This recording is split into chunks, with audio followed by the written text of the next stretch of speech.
Landing on the moon is hard.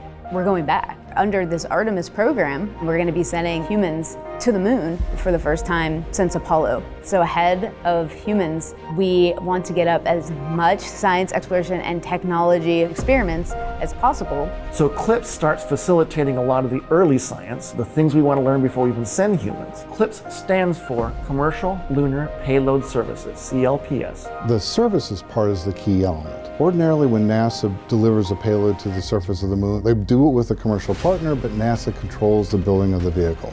Now, we're buying the service of delivery of our lunar payloads to the surface of the moon. It is a delivery service, akin to a delivery service that you'd have here on Earth. NASA will provide payloads to a commercial company. They decide how to get it to the moon. They have to develop their own lander, but they also have to manage the entire end-to-end mission. It's meant to provide affordable, rapid, frequent access to the lunar surface through American companies. We're funding different companies. We have commercial companies that are competing to win task orders to deliver our payloads to the surface of the moon. One of the goals when we started CLPS was to help establish a lunar economy. Somebody has to do it first, and then it becomes commercially available. Then they're able to crank them up. Then they're able to make it more affordable. And so the lunar surface is just the next frontier for a commercial environment. But we had to acknowledge up front, all the way through the highest levels of the agency leadership, that some of them will fail.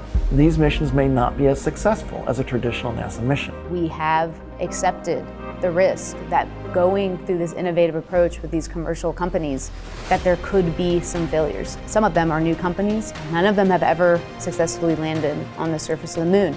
So they're going to learn lessons. We need to give our vendors the opportunity to learn.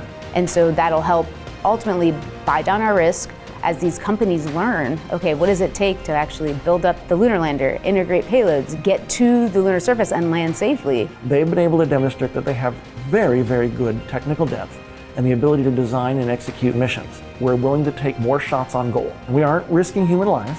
And in the big picture, if we're flying missions at 1/10 of the cost of a NASA mission, and we fail 2 of them, we still get 8 missions for that same price. Even with 1 or 2 or 3 failures, this is still a very economical proposition. It's a risk posture which is more risk tolerant than NASA is accustomed to.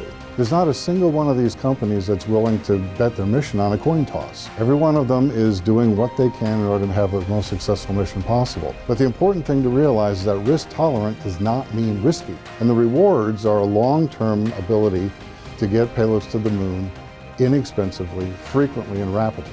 We want science, so we can then put more of our resources on even more science, exploration, and technology payloads and get more of a return on investment when we get to the moon. CLPS provides tremendous benefit across the scientific and economic communities. So there's a lot we'd like to learn about the moon to help human habitation and prepare us for missions to Mars and beyond. So the moon is the first step.